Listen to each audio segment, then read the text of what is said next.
Welcome to Models Talk. Let's talk about it. Yes, yes, yes, baby.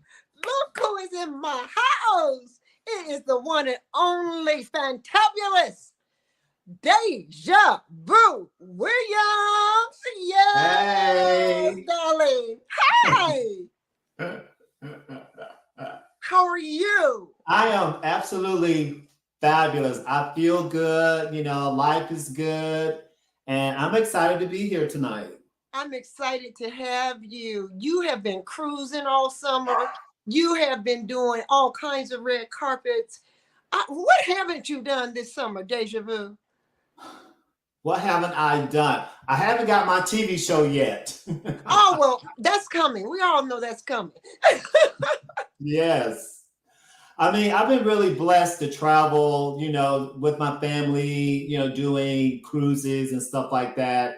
There was a point in time about 3 years ago, I wasn't able to get out and travel and enjoy life, because I was diagnosed with stomach cancer about 3 years ago. Right. I know So, about that. yeah. And so now, I have this opportunity to, really enjoy life and get out there and do things. And sometimes I have to get out there and do things that are uncomfortable, Mm-hmm. and Yeah, that is a good thing because when you feel uncomfortable in doing things, that makes you grow. And absolutely. so I've been very fortunate, to travel, doing red carpets and stuff like that the last several months. So I'm very fortunate for that. Well, tell us about your journey with your cancer, may I ask? Please tell us how you made it through, Dejavu. All right. So I didn't realize I was ill. I didn't realize I was sick. Mm-hmm. Because I was hosting a VIP event in New Jersey. Oh, wow. So that Sunday, I just felt unusually tired. Mm-hmm. And it was a tired that I never felt before. Right. So I went back up into my hotel room and I laid down for a little bit and I got back up. I said, I'm gonna lay down and I'm gonna go back down and see how I feel. And so I got up, went back down there, and I still felt unusual. It was an unusual tired that I've never felt before. Mm-hmm. So the next day when I got back to Atlanta, I had made a doctor's appointment. Well, I had a doctor's appointment prior to me going to New Jersey Okay. because I try to get myself checked out, every 6 months just to, for health reasons and stuff Yeah. like that. Yes. So once I got back and I went to my doctor's office, my blood pressure was really, really low. Mm. And so my doctor said, well, let's take your blood pressure again just to make sure, that we're not, doing something that is not giving you a positive feedback. So Right. we did it again. It was totally very, very low. So they told me to go downstairs to get some blood work done, got the blood work done and went home. And probably about 2 or 3 hours later after I got home, he called and told me that I need to go to the emergency room right away. Wow. Say, it doesn't matter where, you can come back here or you can go somewhere close to where you live. So I decided I'll just go somewhere close to where I live. So I get there, I get to the emergency room, they check me in and they was like, yeah, your blood pressure is really low. Have you ever had a blood transfusion? I'm like, no. Mm. Because things started like going this, I started thinking about things once they said blood transfusion. I'm like, what? No, I never had In the that world? before. So they were like, well, you're going to need a blood transfusion. So they did a blood transfusion. Then they decided to keep me overnight. Yeah. So the doctor was like, so we want to keep you overnight. We want to check you out just to make sure, everything is okay. So they did an endoscopic Mm-hmm. and they sent out the biopsy in about I've stayed in the hospital overnight and then I came back home the next day. And about 3 or 4 days later, they came back and that's when they told me I had like stage 2 stomach cancer. Oh, wow, Dejavu. And that took me for a loop. I know it did. I had no idea. I Oh, mean, I had no idea. All that time, they found out that I had bleeding ulcers. ah, That's why my blood pressure was so low. wow. I had bleeding ulcers. I never knew that bleeding ulcers, because I was a child with bleeding ulcers. Mm-hmm. 12, 13, 14. having the same situation, not the low blood pressure. I have that now. It's called syncope. Okay. And that's what low blood pressure actually is, and it can cause you to faint and be deficient on so many different levels. Right. But anyway, I never knew that was like a precursor to stomach cancer. Yeah, I didn't either. So after they found out, the doctor was like, you're still young enough, and you're healthy and everything like that. We're gonna put you with a team of doctors. So they put me with a hematologist. Mm-hmm. And they put me with a surgeon. Mm-hmm. So I had the best hematologist doctor in the world, honey. I mean, this man was so nice and so kind and mm-hmm. so sweet. I mean, I even had his personal cell phone number. Right. He was like, if you ever need to call me for anything, if you ever get sick or anything like that, call me no matter what. So he said, what we're going to do, we're going to put you on a regimen. So he and we were talking on Zoom like we're talking now. Mm-hmm. And we're going to come up with a therapy that will be good for you. And so he and I decided that we'll do 4 weeks of chemotherapy, and then we'll do the surgery, and then we'll do another 4 weeks of chemotherapy. What did the surgery entail? It was like they took away like 90% of my stomach out. Stop it. Yeah. Baby. Like this big. My stomach probably like that. And I was on a liquid diet I was on a liquid diet that whole entire time. For that whole time, I think I was on a liquid diet probably about a month mm-hmm. before I can start eating solid food, because I went from a liquid diet to soft foods, and then from soft foods to, table food. But I could only eat like 6 ounces. So 3 ounces of this, 3 ounces of that, and that was all I could do. And baby, let me tell you something. When I ate too much, I knew my stomach would just turn. It would just cramp because it was too much food in such a little bitty, pouch area. And there was nothing I can do about it, because I just have to go through the pain. I just have to go through it until it stopped. There was nothing I can take. There was nothing I can do.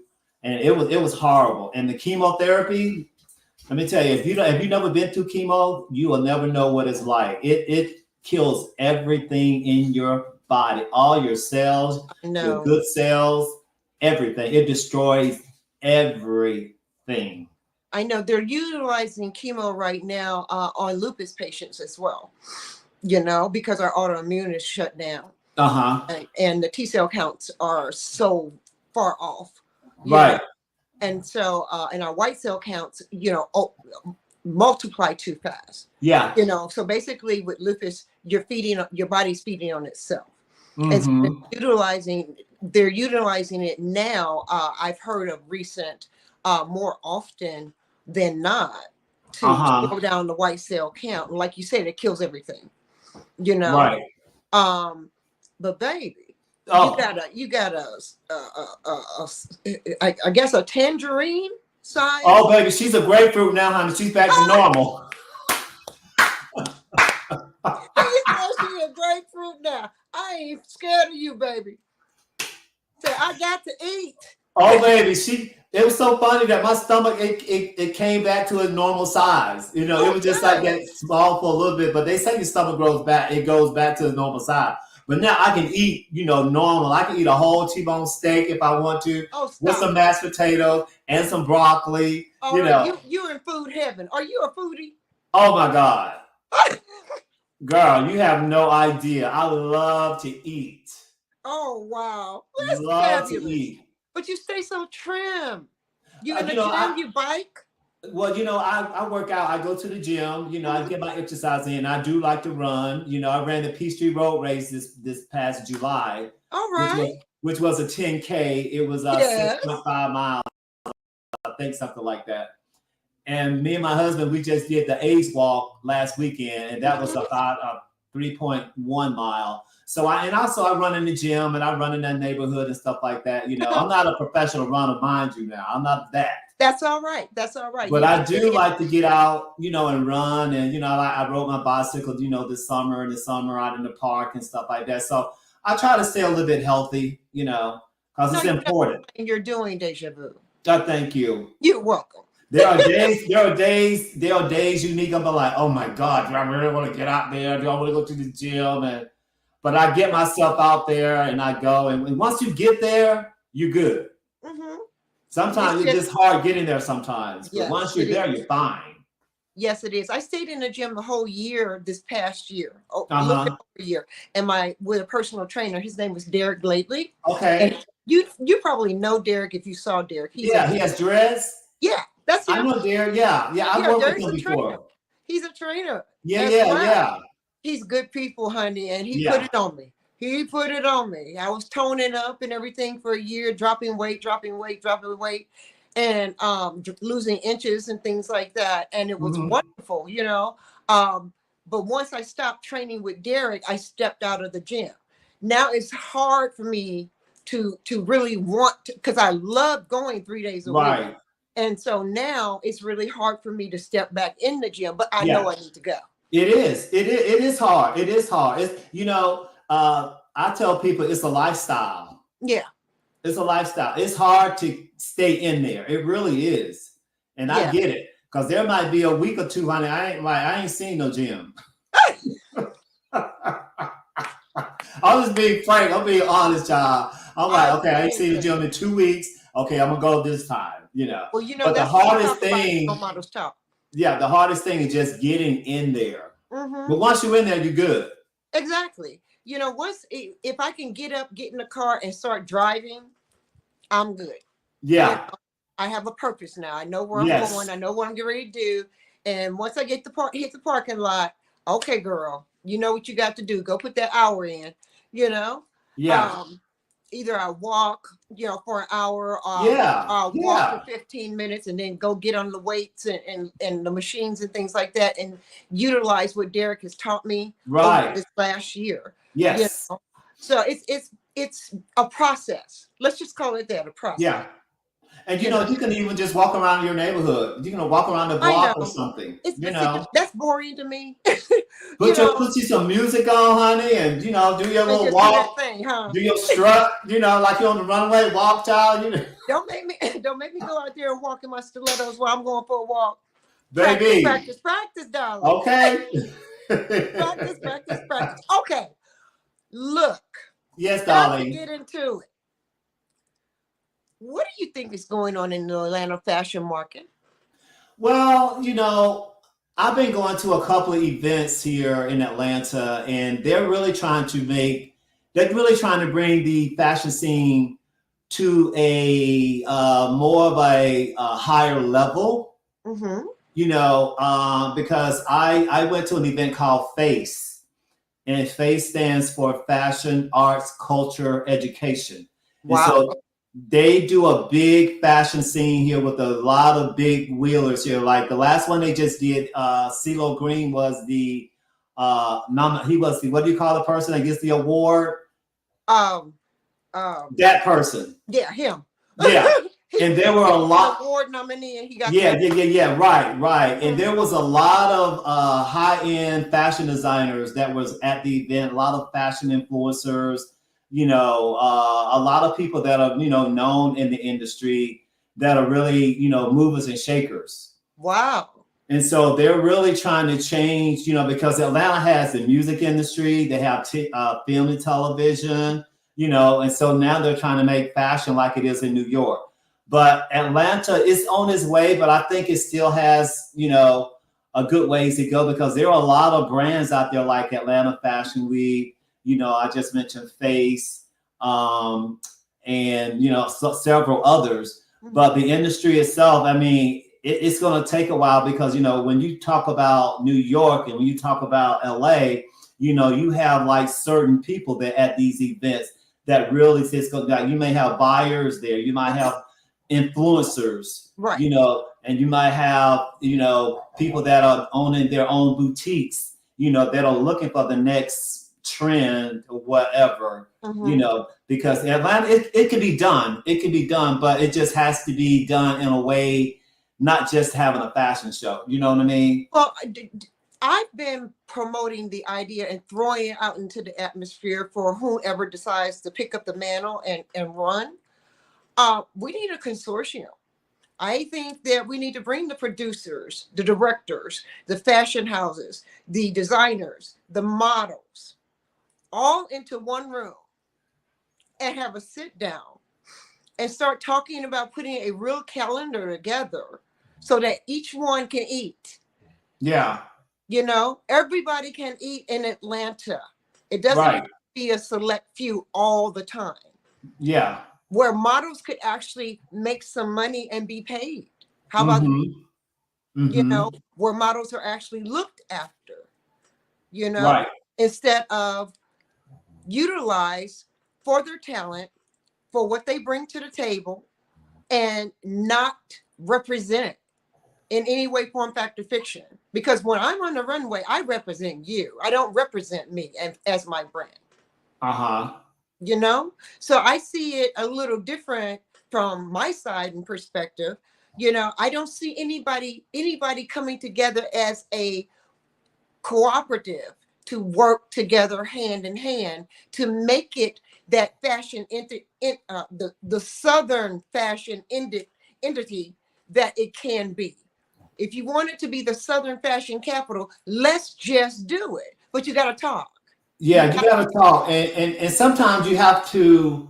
Sometimes you, in order to make things like that work, sometimes you have to step out of that box that you're in and step into another whole different area of it. Absolutely. And that's what I was mentioning about Face. Face is, you know, it has something to do with with Fulton County, Atlanta, and they are the ones who are making moves that are really trying to bring up the fashion level here in Atlanta. I mean, there's all kinds of events that they do. There's all kinds of sponsorships that they do. There's all kind of networking events that they do. You know, it's huge. It's huge. And well, I think sometimes we have to not do what we're used to. Amen. And do something that we're not used to. Does that make sense? Yes, it makes a great deal of sense because we have to step outside of our boxes or outside of ourselves to grow. Yeah, exactly. You know, you can't grow forward. I mean, without stepping outside the box. You know, right. You're going to become stagnant. You know, you won't be relevant any longer. You know, and we have to get out of our own way. Right. And learn to accept. See, this is something I talked about on the other show as well. We have to learn to accept the criticisms that come along with that. You know, we have to become that duck with the water off the duck's back and keep it moving. You know, don't let one monkey stop your show. Right. And, you know, and when you say you have to get out your own way, like for me, when I moved to New York back in 2016, I was so out of my comfort zone. I moved there for fashion. You know, because I was going there for Fashion Week. I was flying back and forth and stuff like that. And so I had an opportunity to move to New York. And I come from the beauty industry. You know, I was a hairstylist for almost 15, 16 years. I did not know that, darling. A professional. Yeah, I had my license. I was a master cosmetologist. All right now. And I worked in supply all the time. Huh? So no wonder your face be beat all the time. I worked at a salon in Buckhead called Jameson Shaw Hairdressers, which is a high-end salon. And it's a French salon. So the majority of the clients that were there, they were white. You know what I mean? Because when I went to school at Atlanta Technical College and got my bachelor in cosmetology. But when I was going to school, I knew I didn't want to work in a booth rental place. I know that's right. I wanted something more. You know, I've always been that guy. I always wanted something more. I didn't want to work at a booth rent.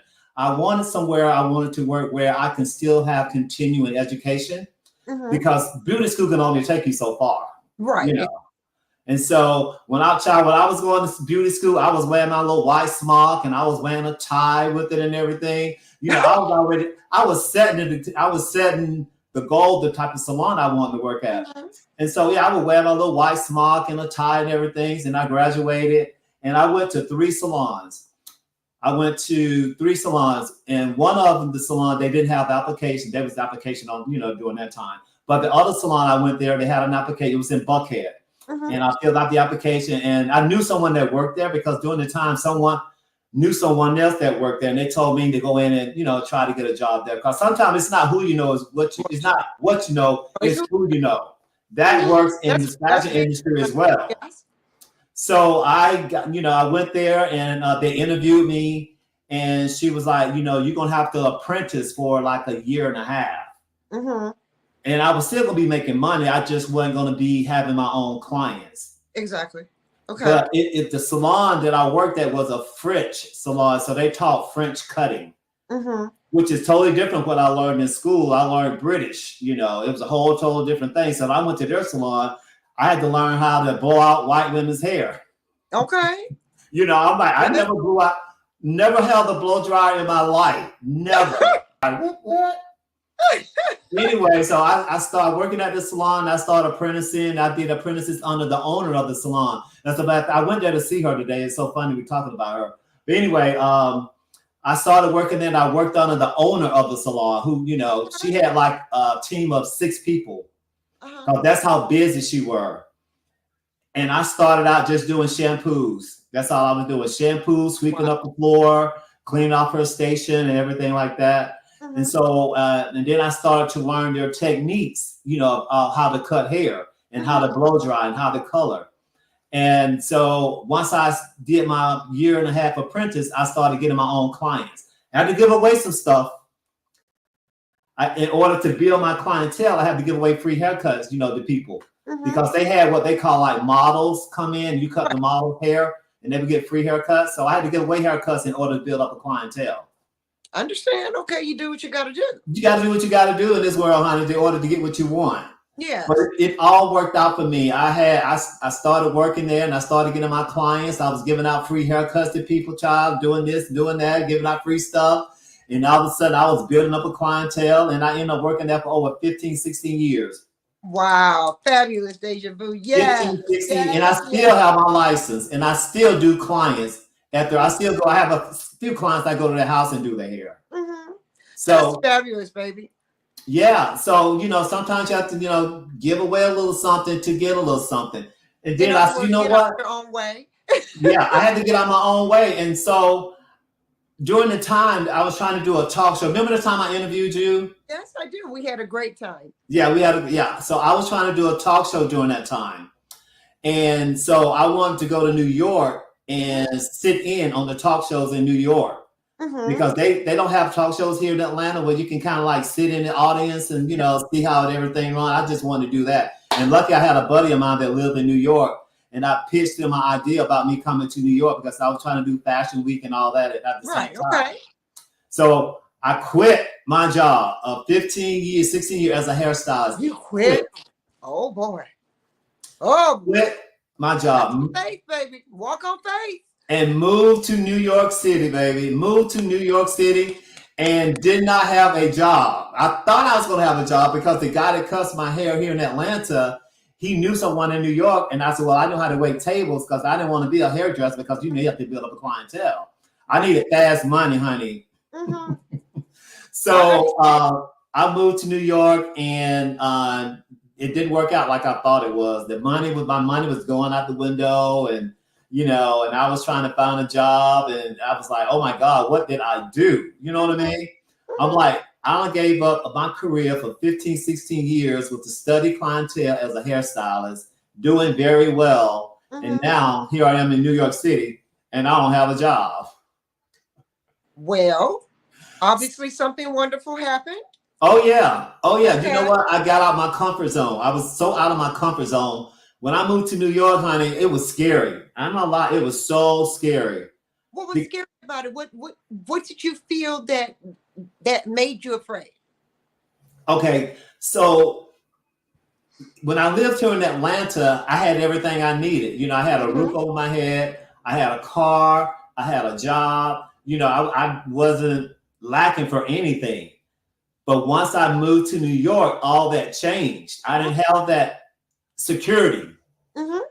I didn't have that security. Although I did have somewhere to live. I had somewhere to live, but I didn't have any money coming in at that time when I first moved there. Right. So luckily during Fashion Week, I met a designer I met a designer, and his boyfriend worked at Macy's. Okay. And that Thanksgiving, he came there and he said, we're hiring at Macy's. If anybody need a job, here's some cards, we're hiring. So I went there for fashion. And there you go. Macy's is what? All about the fashion, darling. Selling what? Designer clothes. Designer clothes. Yep. You got what you asked for. Exactly. So I started working at Macy's. It may have not been the way you wanted it, but you got what you asked for and what you needed, which was the money to take care of yourself. Exactly. And the other thing too about Unique, once I started working there, I wasn't driving anywhere. I had to catch the subway and the buses. And that was scary. That was terrifying too. Catching the subway and the bus in New York City. Oh my God, it was crazy. I don't know if I could do it, baby. I ain't gonna even lie. No. It's very intimidating. I'm sure it is. Very intimidating. I get anxiety driving in traffic. Do you? So catching a bus or catching a bus to a train and transferring from one to the no. Just no. Yeah, so I'd have to have somebody with me on that journey. No. I didn't think I could do it, but I was like, I ain't got no choice. I'm in New York City. I got to get out here and make this thing work. And so that's what I did.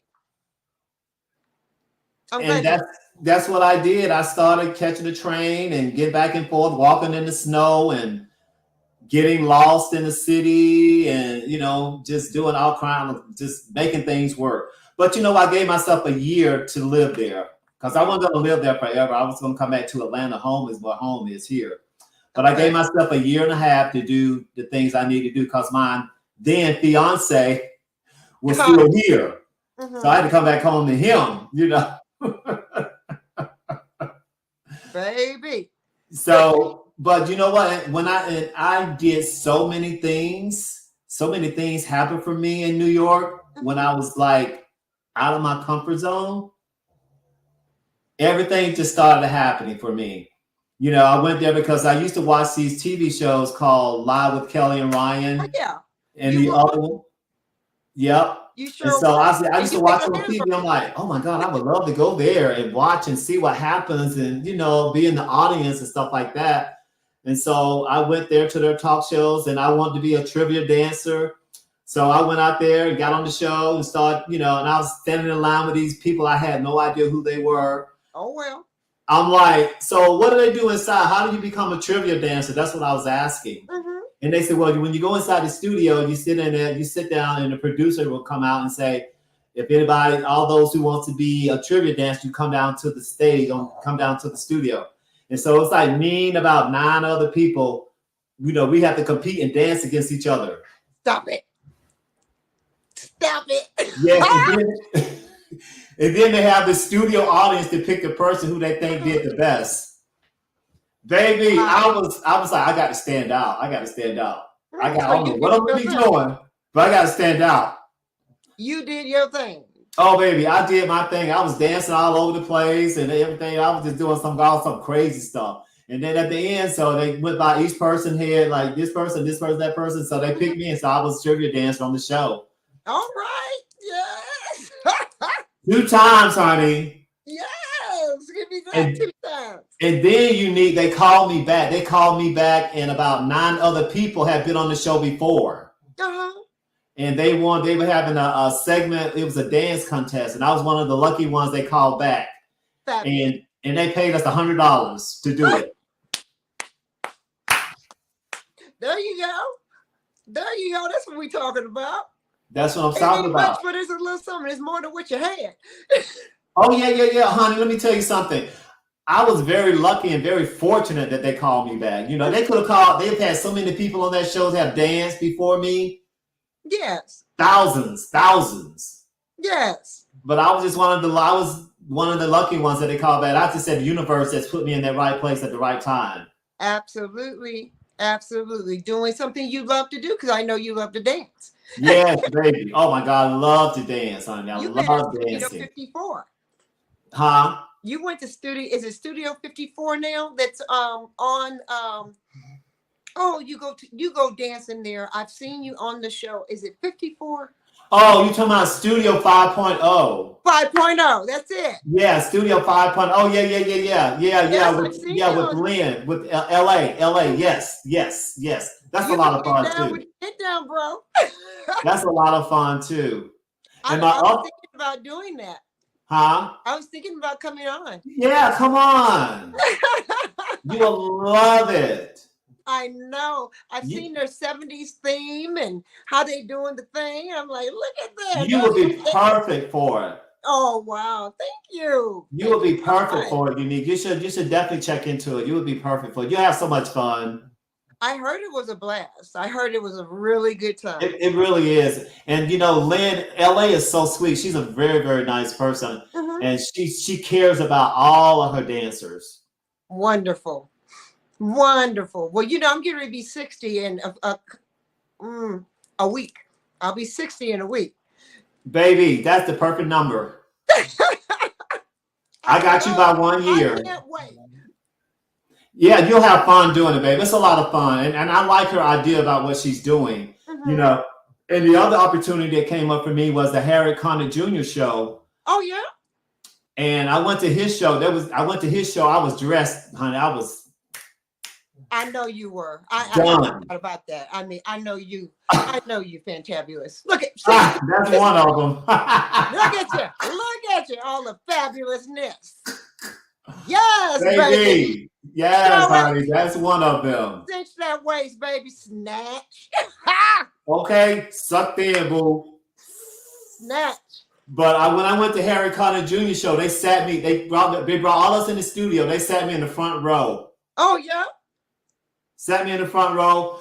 I think they know what they were doing. You know what I mean? They put me there for a reason.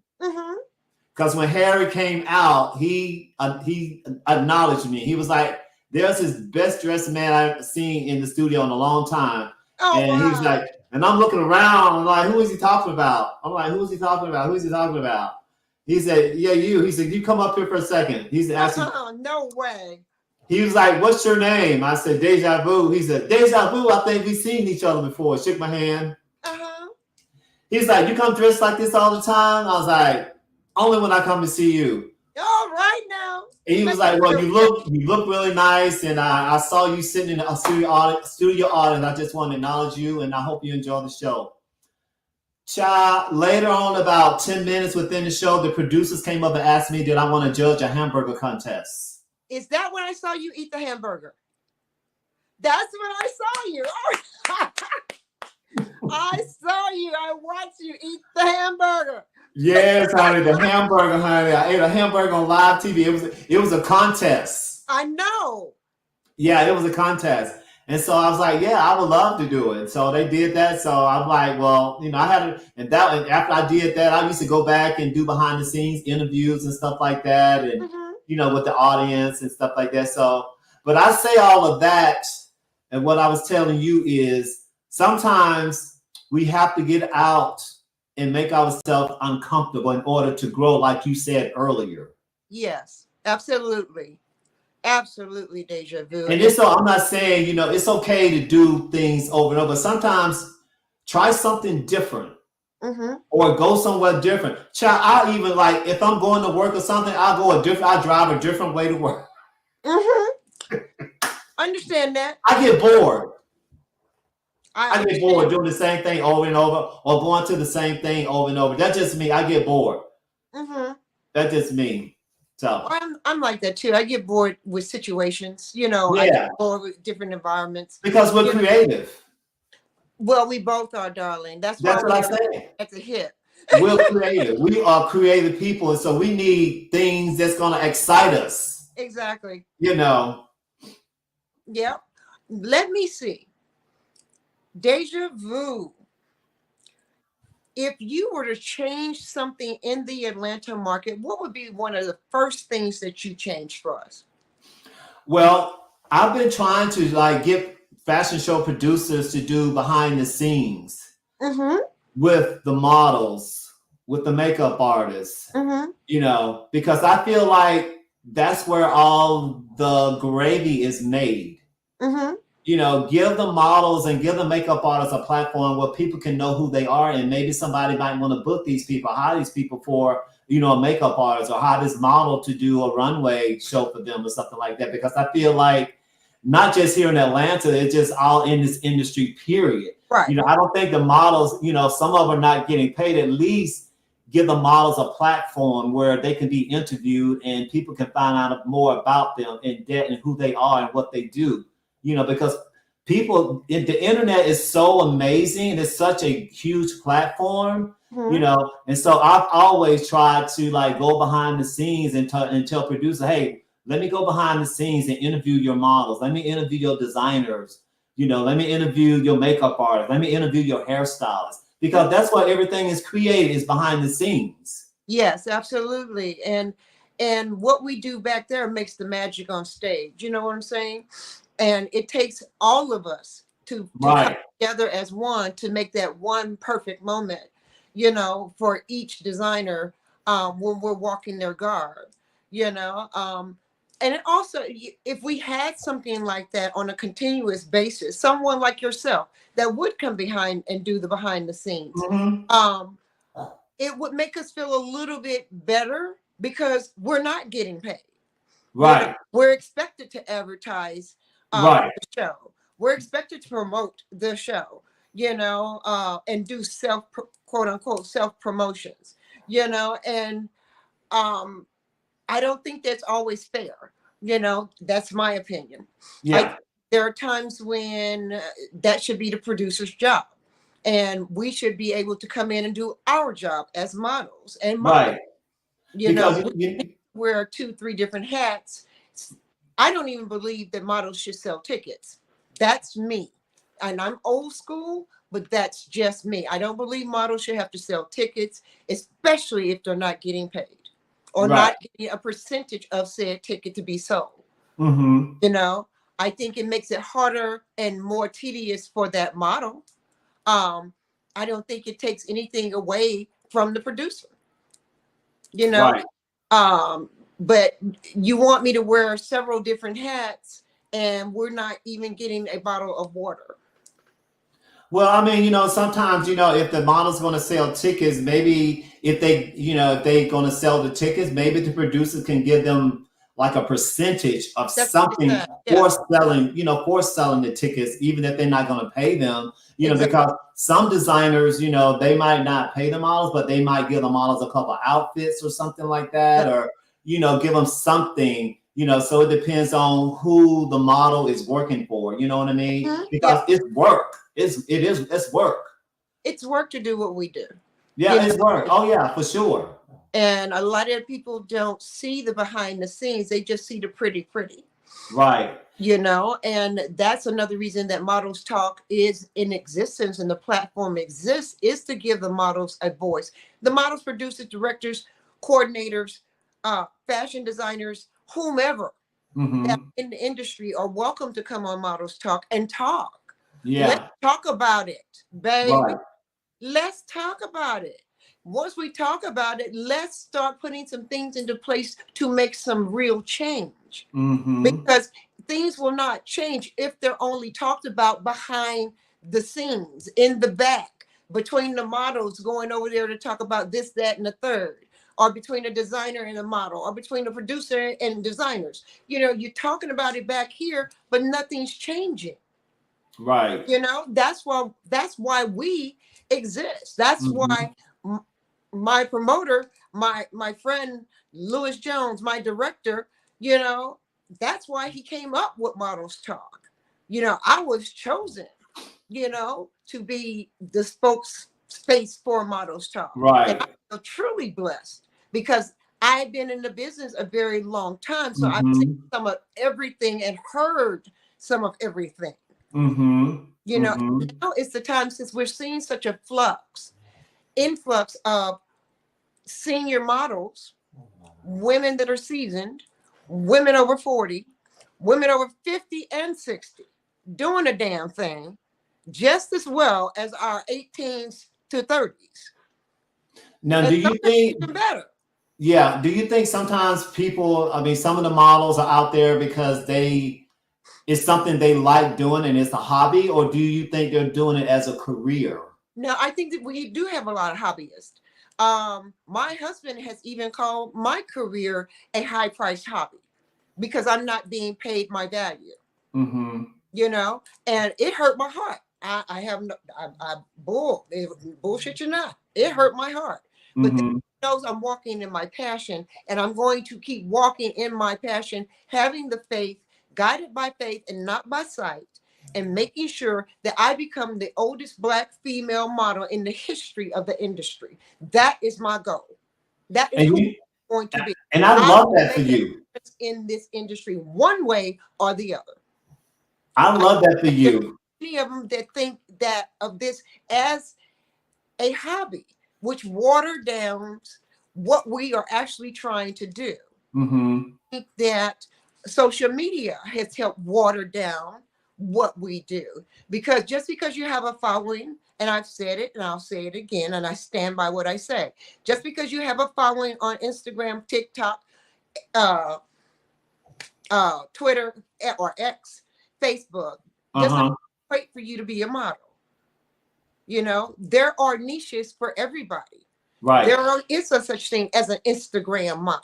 Mm-hmm. No, but it Mm-hmm. does not translate necessarily to the runway. Right. Right. It Right. just doesn't. I saw something on Instagram and they were talking about, mature models Hmm. and how they're trying to, because, at one time the full figure models they were just now coming in and coming out. You know what I'm Right. saying? I'm But I've, happy for them. and I've seen on Instagram now that they're bringing mature models and putting them out on the big runways. Yes. And You know what I'm saying? it's So I about have seen that. I have seen that. yeah, it's about time that we are recognized, because we still have a lot to give and offer. You know, Absolutely. we didn't get to this point being 60 years old, and not learn anything if you're in this industry. You know, um, we had to take a break to have a family, to get educated, Mm-hmm. to to do life Right. before we were even accepted as women of Right. color on the run. Absolutely.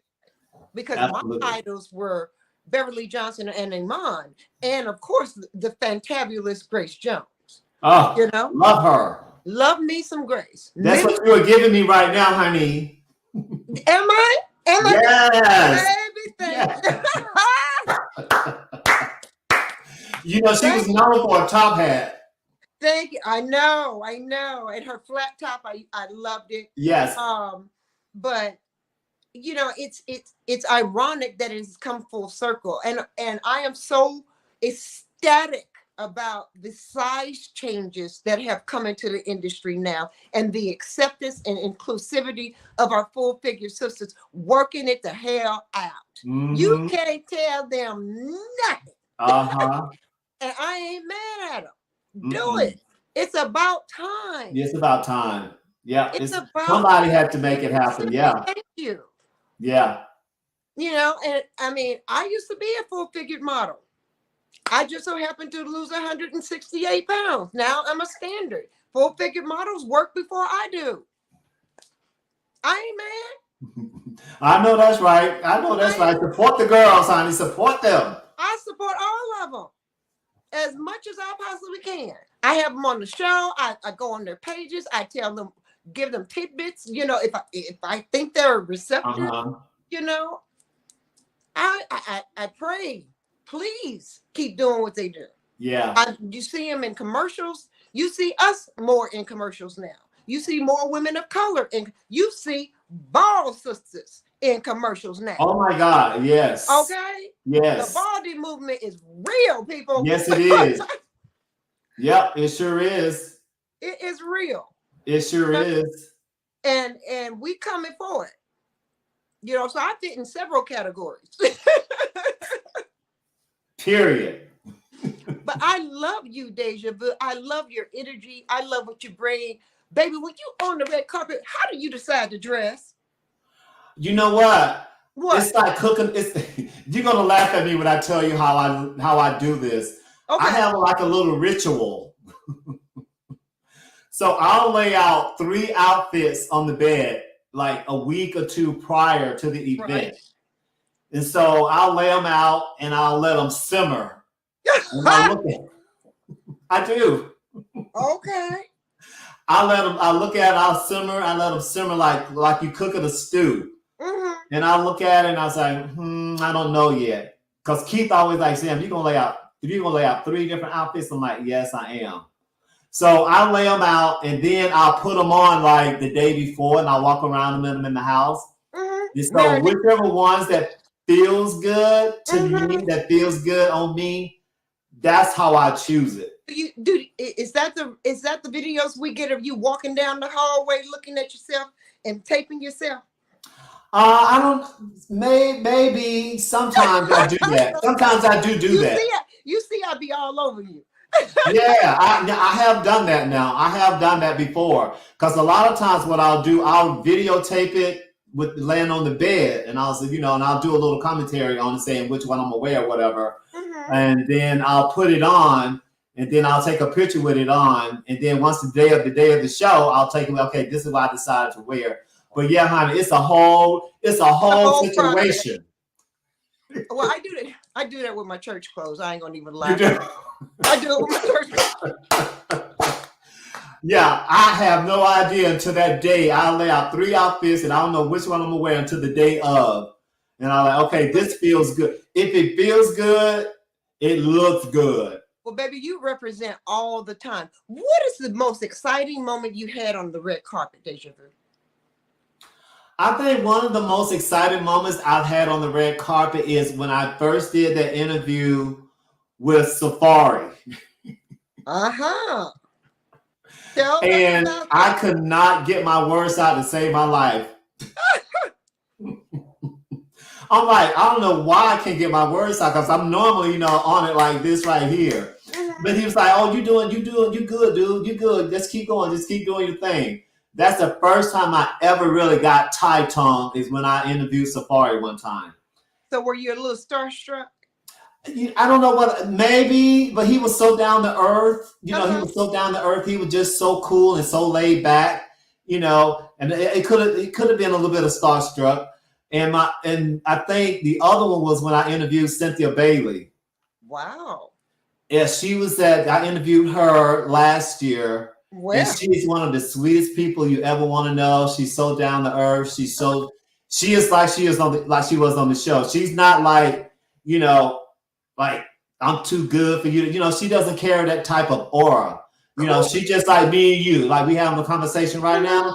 Yeah. That's how Cynthia Bailey is. I felt so comfortable talking to her. She was really sweet. She was really nice. And I really enjoyed her. She's really sweet.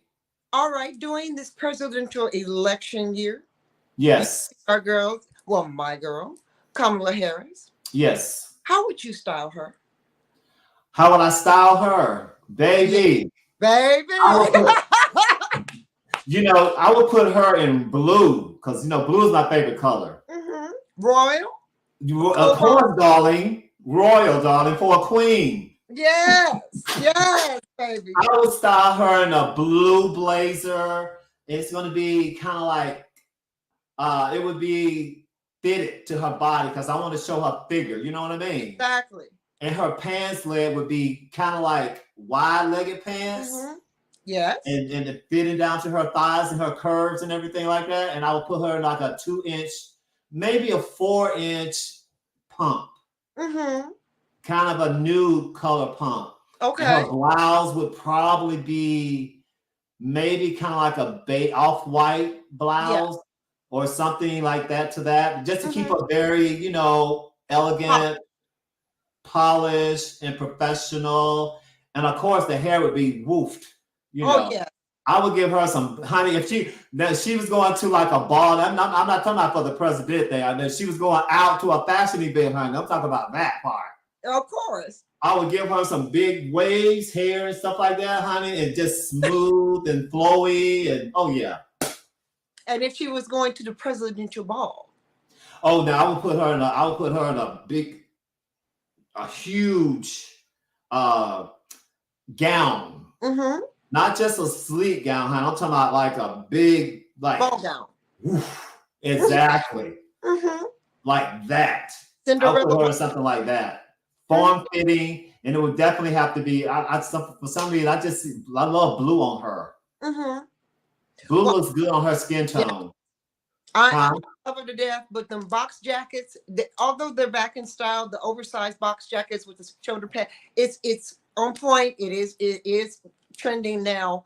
You know, oh well, Peachy Keen and Wonderful. I don't know if she's got one in every color, but it seems like there's one in every color, and I just want her to pep it up a little bit more. I mean, you can be professional, but with just a little. Oh yeah. Flower on the lapel or something. Oh honey, once she get into the White House, once she get there, she gonna be like Michelle Obama, baby. I hope so. She gonna let them have it. I hope so. She gonna let them have it with the style, baby. I hope so. She's just doing this right now because she's running. She gotta look a certain way. Yeah, I understand. You gotta play the role. Still, even running, looking a little certain way, a fashionista like myself would look for a little lapel or a brooch on the lapel. Just a little something. Honey, when she get in the White House, baby, she gonna do whatever she wants to do. Right now, she's just pointing to the audience. Yes. She's just pointing to the audience, honey. I see her just being a fashionista, baby. She's gonna. I wouldn't be surprised she get a few highlights in her hair, honey. Just saying. That I wouldn't be surprised about. I think a couple of highlights around her face would be really, really. Yeah, she just gotta get in there. Yeah, she's gonna definitely change her style once she get in the White House, honey. All right, well, we still stay tuned and watch, baby. Oh yes, oh yes. Look at you. Look at you. Look at you. Look at you. That's my boo-boo. That's Dejavu. That picture right there, that outfit, that jacket right there is a designer here in Atlanta. I think Ronald Christie, I think that's his name. That's his jacket, but everything else belongs to me. And see, I'm not really a trendy person. I don't do trends. I know this. You set trends, baby. You don't follow them. What's wrong with you? I just never. Do you remember who you talking to? I know that. You already know. I'm trying to let the people in the back row know because I'm trying to make sure they hear it. I never have. Well, baby, let me tell you, I've never been a trendsetter either. I don't follow the trends. Right. I set trends and people follow me. How about that? Period. Because trends, they say unique. What's that, baby? Trends are temporary and style is forever. Yes, sir. It's for a lifetime. I love me some you. You have been, of course, fantabulous. I call you fantabulous, and I always will. I have so much respect for what you do. And thank you for doing it. I have the same for you too. Being you, I love your veils. I love your avant. I love your avant-garde. I love it. Keep on doing it. Because can't nobody do it like Dejavu. No, baby, they can't. I'm sorry, they can't. It took me a while to get here. Back in the day, 100 years ago, I was like trying to fit in and trying to make other people happy and stuff like that. But now, I don't give up. You're recognized for what you do, Dejavu. Huh? You recognize normality, what society would see as normal and normal clothing and normal style, a suit, a tie, handkerchief, shoe, sock, watch, and maybe a fedora. Normality does not suit you. That's not your repertoire. No, not at all. Not you. No, I don't even feel right in it. I know you don't. Now I will throw on a suit for certain things. Of course. When it's called for, I will. I'll dim it down a little bit. But there's still gonna be some flair. Yes, it's got to be a wild handkerchief or something somewhere. Right. Oh yeah. Yes, I know, baby. I know you. We are kindred spirits. We are. I have fallen in love with you year after year after year because you were so warm and accepting of me when I went Oh, you're to the so Atlanta Mall. sweet. I can't do it. Wait. I can't. The nails.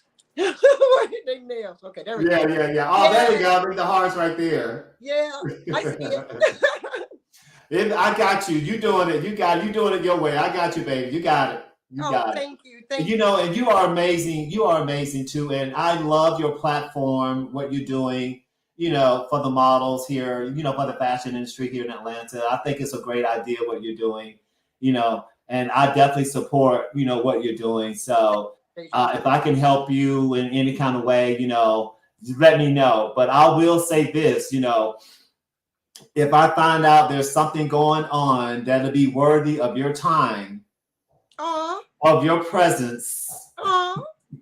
I will definitely keep you posted on that. I'll let you know what's going on. Yes, love it.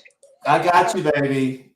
Thank you, my love. I truly appreciate that. Oh, you're And look, welcome. I'm the same way with you. You know, if I see something I know that be worthy of your time and your presence, I will make it known to you. I appreciate it. I appreciate it. That's what it's all about. That's what it's all about, helping. One another. Helping us get to the next level. You know what I'm saying? Yes. And I don't mind if I find out there's something going on and it's going to help somebody. You know, I'm going to tell. I'll let them know about it. You know, and I'll even sometimes I'll post stuff on my social media. I think a lot of times people don't see it. You know how social media can be with the algorithm and stuff like that. You know, but I do be posting stuff about what's going on. You know, and different things here in Atlanta. You know, and I will continue to. But like I said, if something comes up and I think you would like to check it out, I will definitely let you know, because right now my goal is to work with people who I don't know, go to places I haven't gone to. You know what I mean? Yes, I want to put myself in a place where people don't know who I am until they see who I am. Absolutely. You know. Like I went to this event this past weekend. It was at the Atlanta station. It was a gallery. It was the finale of the Face thing I was telling you about. And where they had all these artist pictures that was posted up in this gallery. And then they had people from Fulton County was there that are in the industry and stuff like that. And so, which was really nice. So that's where I'm trying to put myself at right now, because there's some things I'm working on and I need to be in those spaces. Good. Well, I know you're going to do fantabulous no matter where you go and what you present, because baby, you always represent. I have to give it to you. Yes. You always represent, my love. And I appreciate you so much. You keep doing what you're doing and being you. That's, as you say, boo boo. Be you, be unique. Boo boo. You got it. You got it, Unique. You got it.